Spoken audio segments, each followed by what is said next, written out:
We begin tonight with a severe weather alert flooding throughout the area. I'm Mike Montecalvo. This is a look here at Eddy Street in Providence with several cars stuck in high floodwaters earlier today. Meanwhile, on Atwells Avenue, gushing water could be seen for miles, leaving some streets crumbling.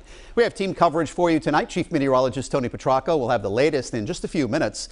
And 12 News reporter Kayla Fish is standing by. But first, 12 News reporter Amanda Pitts is live in the capital city. Amanda? Hey Mike, I want to show you Route 95 right now is moving smoothly right now. That's a stark contrast compared to earlier this afternoon when traffic here was at a complete standstill after a big portion of this highway was completely underwater. Mother Nature not holding back this Labor Day, dumping inches and inches of rain on Rhode Island, turning highways and side roads into pools of water. Route 95 by the Thurbers Avenue curve completely flooded. The highway shut down, leaving drivers stranded for more than 3 hours. People trying to get to work, and for us, we're not rushing, but it happens. It happens. We get it. But we were hoping there would be a plan for something like this, because obviously it's something that happens. Doesn't look like there's a plan. Some vehicles almost fully submerged in the floodwaters. Many drivers opted to drive the opposite direction on the highway to get off at nearby exits. Others leaving on foot. Trying to find a bathroom break like many people, and a lot of people are trying to turn around. The same could be said on Route 10, closed in both directions from flooding by Union Avenue.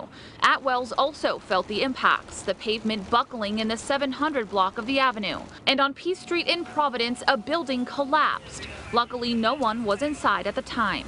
And on Pleasant Valley Parkway, one driver lost control and nearly drowned when his vehicle landed nose first in the floodwaters. He was very close to die. He was already inside the water completely. And the worst thing is that he don't know how to swim. This neighbor helped make a harrowing rescue, breaking a window and pulling the driver out to safety. So I went running and jumped through the water. 2 skirts in there. I got 2 skirts in here and 1 elbow down here because I broke the window. That's the only way to help the guy, I guess, here. Now, as you can see, the rain is still coming down out here. That's why state leaders are urging folks to stay off the roads unless you absolutely need to be on the roads tonight. I'll toss it back to you, Mike, for more on the impacts in the capital city. This is crazy. How are they gonna? Oh my God. Brown University students taking to social media tonight, posting videos of flooding in one of the campus's dorms in Providence. Now, take a look at these photos right here, showing the extent of the flooding. You can see carpet just starting to come up off the floor and students putting towels down to try and stop the water. The students we talked to tonight say they were eventually told to evacuate the building, some adding that they're staying the night with friends. Brown University says crews are on scene tonight working to remove water, assess and repair the damage. Now, the first floor of the residence hall on Keeney Quad is impacted by the, quote, significant flooding in Providence today. The university says that 30 students have been displaced and will not be going back into the dorm tonight. We bring in Chief Meteorologist Tony Petracco. Tony, all night we've been showing you how the roads have been flooded, but that dorm is a problem just like maybe some cellars tonight. Talking like 2 months worth of rain, literally 2 months worth of rain in some areas over a 4 or 5 hour period. The net result, that flash flooding, albeit localized. Not every location saw that. Now, here's where we are. We're in a flood watch now through tomorrow afternoon. Watch meaning the potential, the possibility of flooding. In the short term, it is a flood warning, this area in red in Providence County. And quite simply, this is where the most rain has fallen. We're watching local rivers and streams, especially the smaller ones, the Woonasquatucket River in Centerdale in North Providence, watching closely. Rainfall amounts, I mean, just incredible. Almost a repeat of what happened in the same area a couple of weeks ago. Greenville, Rhode Island, northern part of the state, and Cranston, over 7 inches of rain, 6.5 North Providence, Situate 5.8, Providence downtown 5.6, all coming down in a short amount of time, and the net results some flash flooding. We're still getting widespread rain, heavy at times, perhaps not the intensity that we had this afternoon, but it's still significant. significant and still impactful, the fact that so much rain has fallen already with additional precipitation. What the Doppler radar can do is estimate, almost like a footprint, as to where the heaviest rain fell and how much. And you can clearly see this stripe right in here and extending down through southeastern Connecticut, getting real close. And this is Providence, Cranston, Situate. This is Route 295, Thurber's Ave, Route 95, on the order of 3 to 7 inches of rain. And there's more rain to fall overnight tonight into tomorrow, because look how far back it extends, back through upstate New York and Pennsylvania. This is all tracking north and east. There's more tonight, and unfortunately there's more tomorrow morning as well. We'll get a more detailed look at how this all unfolds. We're not quite out of the woods yet. Full forecast coming up in just a bit.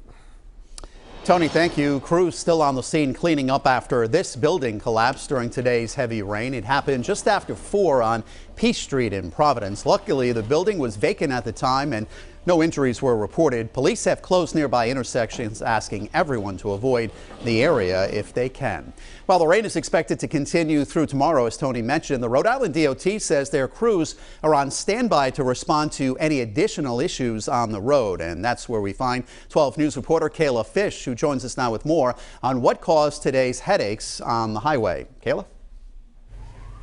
Hey, Mike, that's right. We've been driving around in Breaking News 1, checking out the conditions on area highways. And right now we are in Cranston. I want to give you a look at what we're seeing. We found some more localized street flooding.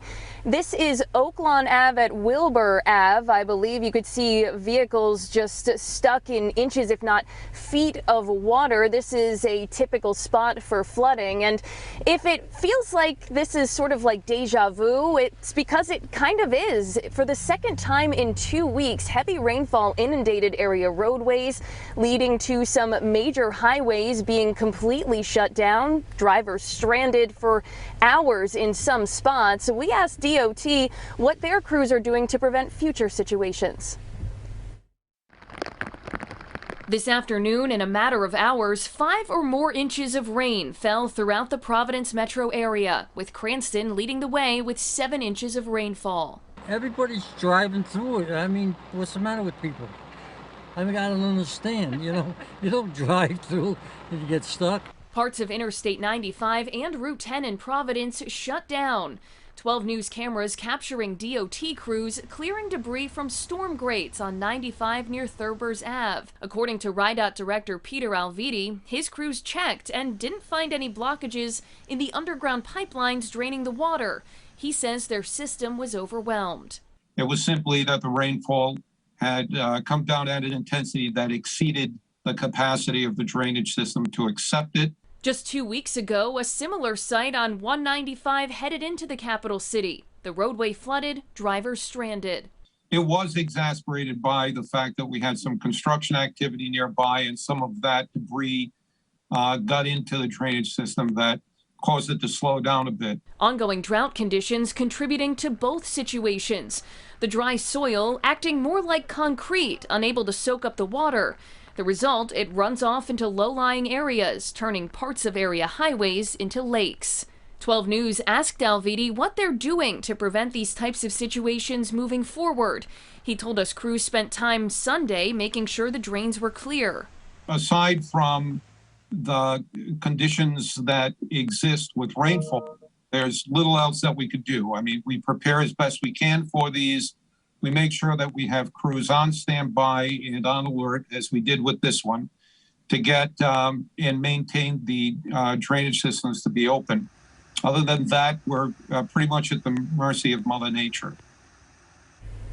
And as we come back live here, in the meantime, authorities are urging people to stay home and avoid traveling if they can, to avoid situations like this, especially now when it's dark. It makes flooded roadways and any possible debris in the road underneath that water harder to see. And Alviti tells us that their crews will be on hand and on standby to respond to any additional drainage problems throughout the state. Live in Cranston, I'm Kayla Fish, 12 News.